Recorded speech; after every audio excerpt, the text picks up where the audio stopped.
Hey all, here I am showing a simple and a healthy recipe of broasted chicken. ഇവിടെ ഞാൻ use ചെയ്തിരിക്കുന്നത് half K G ചിക്കനാണ്. Half K G ചിക്കനിലേക്ക് 2 table spoon paprika powder, പിന്നെ വളരെ കുറച്ച് ginger പൗഡറും ഗാർലിക് പൗഡറും, ഇതില്ലെങ്കിൽ നമുക്ക് ജിഞ്ചർ ഗാർലിക് പേസ്റ്റ് ആണെങ്കിലും യൂസ് ചെയ്യാം. പിന്നെ കുറച്ച് യോഗർട്ട്, ആവശ്യത്തിനായിട്ടുള്ള സോൾട്ടും, പിന്നെ നമുക്ക് കുറച്ചും കൂടി സ്പൈസി ആക്കണമെന്നുണ്ടെങ്കിൽ നമുക്ക് ചില്ലി പൗഡറും യൂസ് ചെയ്യാം.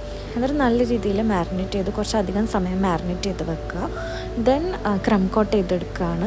അതിന് വേണ്ടിയിട്ട് ഞാൻ യൂസ് ചെയ്തിട്ടുള്ളത് മൈദയും അതുപോലെ തന്നെ ബ്രെഡ് ക്രംസിലും ക്രം കോട്ട് ചെയ്ത് ഡബിൾ ലെയർ ക്രം കോട്ടിങ് ചെയ്യുന്നുണ്ട്.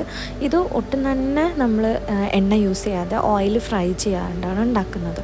അതുകൊണ്ട് തന്നെ ഓവൻ പ്രീഹീറ്റ് ചെയ്ത് വെക്കുക 150 ഡിഗ്രി സെൽഷ്യസിൽ 20 മിനിറ്റ്സ് ഈച്ച് സൈഡ് കുക്ക് ചെയ്ത് കഴിഞ്ഞാൽ നല്ല ഹെൽത്തി ആയിട്ടുള്ള ഈസി ബ്രോസ്റ്റഡ് ചിക്കൻ റെഡിയാക്കാൻ പറ്റും.